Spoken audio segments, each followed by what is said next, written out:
Hello everyone, welcome back. Study ম্যাথামেটিক্সে প্রত্যেকে স্বাগত জানিয়ে ক্লাস 6 থেকে chapter 21 page number 244 video part number 23 করব। আজকে আমরা 8 দাগের অঙ্কটি করব। 22, 33, 50, 75 সংখ্যা চারটি সমানুপাতে আছে কি না অনুপাতে প্রকাশ না করে দেখি। এই অঙ্কটি করার আগে পেজ নাম্বার 243-তে আমরা এরকম একটি নিয়ম দেখেছিলাম যে প্রথম পদ এর সাথে গুণ হচ্ছে চতুর্থ পদ সমান দ্বিতীয় পদ এর সাথে গুণ হচ্ছে তৃতীয় পদ। তাহলে লিখব প্রথম পদ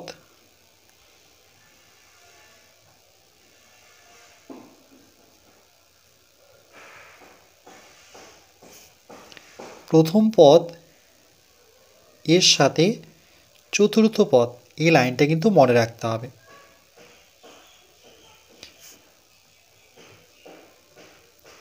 সমান 1, 2, 3, 4। তাহলে প্রথম বলতে প্রথমে এটাই দেখতে পাচ্ছি, তাহলে প্রথম পদের জায়গায় 22 বসাবো।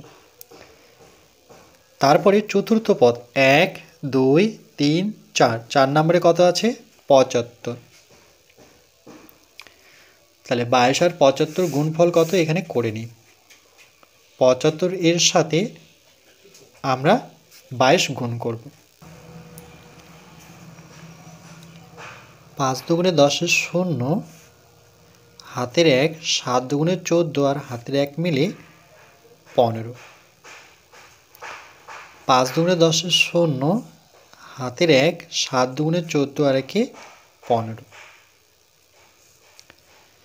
শূন্য, 5 আর শূন্য যোগ করলে 5, 5 আর 1 যোগফল 6, 1, 1650।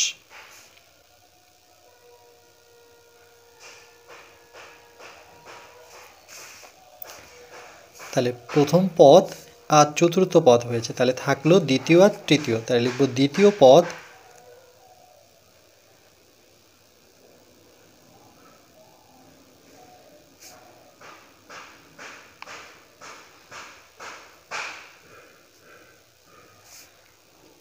তৃতীয় পদ।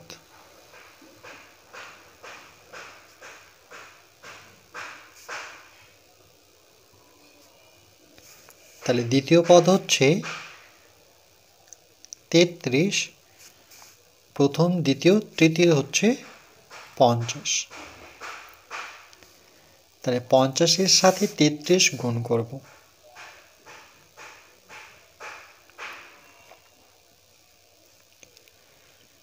3 শূন্য শূন্য, 3 পাঁচা 15।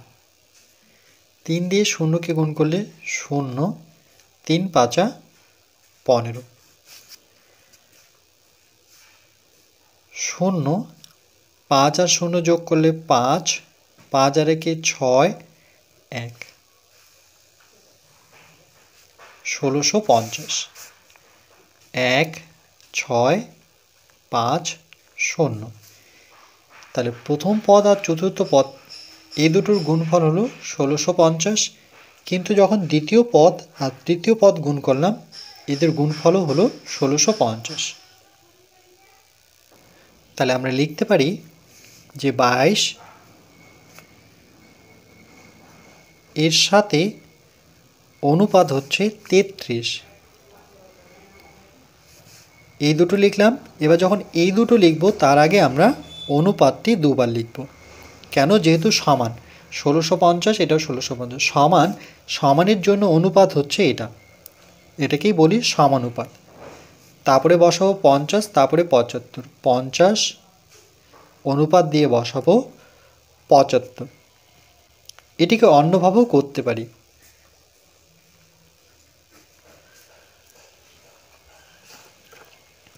তাই লিখব অন্যভাবে।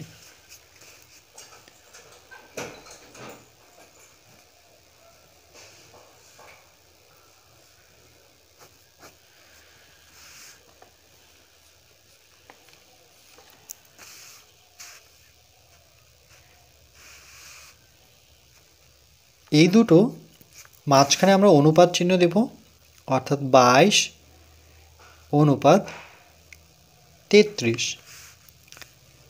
সমান, এটাকে আমরা এভাবেই কাটতে পারি। যেমন 11 দিয়ে যদি কাটি তাহলে 11 দুগুণে 22, 11 দিয়ে কাটলে পরে 11 ঘরে নামাতে 3 11 33, তাহলে 2 কত 3। এই দুটো যেমন অনুপাতে বসালাম, তাহলে 50 আর 75 কিন্তু অনুপাতেই বসাবো। তাহলে লিখব 50 এর সাথে 75, প্রথম দুজনের অনুপাত আর দ্বিতীয় দুজনের অনুপাত। এখানে 5 দিয়ে যদি আমরা কাটাকাটি করি তাহলে 5 10কে কত 50, 5 দিয়ে প্রথমে 7কে কাটবো, 5কে 5, 2 পড়ে থাকলো মানে 25, 5 5 25। কী করে করলাম, 5 10কে তো 50, এটা বুঝতে পারছি, কিন্তু এটা অনেক সময় অসুবিধা হয়। তাহলে আমরা সেক্ষেত্রে কী করবো, 5 দিয়ে 75কে যদি ভাগ করতাম, 5-এর থেকে যেহেতু 7 বড়, তাহলে প্রথমে 1 ঘর যাব, 5কে 5, 2 বসালে 10 হচ্ছে, 7-এর নিচে বড় সংখ্যা বসাতে পারি না, তাহলে 7 থেকে 5 বিয়োগ করে 2 পাবো। 5-এর থেকে 2 যেহেতু ছোট, তাহলে বড় করতে গেলে 5কে নামাবো, 5 5 25, তাহলে বিয়োগফল হচ্ছে 0। এই জন্যই 15 বসলাম। আবার এটাকে আমরা 5 দিয়ে কাটাকাটি করতে পারি, 5কে 5, 5 দুগুণে 10, 5-এর ঘরে নামাতে পড়লে 3 5 15, তাহলে 2 কত 3। তাহলে দেখো অনুপাত দুটো কিন্তু সমান। তাহলে ঠিক একইভাবে উত্তরটি এইভাবে লিখব যে 22:33, আর যেহেতু সমান চিহ্ন, তাহলে সমান চিহ্নের পরিবর্তে আমরা সমানুপাত চিহ্নটি দেব। তারপরে বসাবো 50 এর সাথে 75।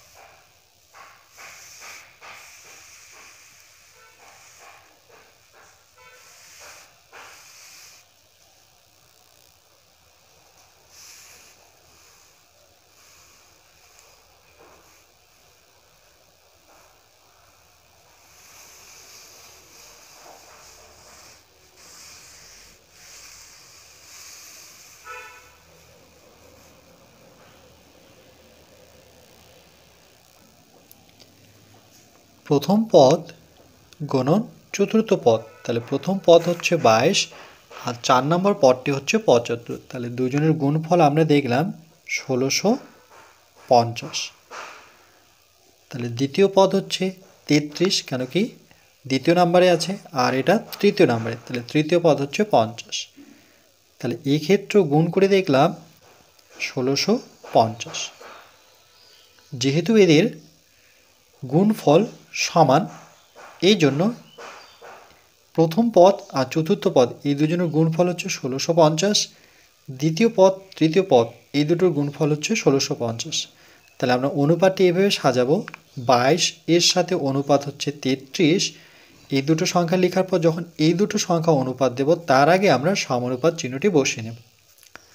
অন্যভাবে কি করে করব, 22 আর 33 এই দুটোকে অনুপাতে লিখব, আর 11 দিয়ে কাটলে পরে 11 দুগুণে 22, 3 11 33, তাহলে 2:3। ঠিক একইভাবে 50 আর 75 অনুপাতে লিখব। এবার প্রথমে 5 দিয়ে কাটলে 5 10কে 50, এখানে 5 দিয়ে কাটলে 5কে 5, 2 পড়ে থাকলো মানে সংখ্যাটি 25, আবার 5 দিয়ে 5 দুগুণে 10, এটা হচ্ছে 3 5 15, তাহলে 2 কত 3। যেহেতু এদের মানগুলো একই বেরোলো, এই জন্য আমরা 22 অনুপাত 33 সমানুপাত 50 অনুপাত 75 এভাবে লিখব। এরপর পরবর্তী পাঠ নাম্বার 24-এ নিচে করে 21.2 এর দাগের অঙ্কগুলো করব।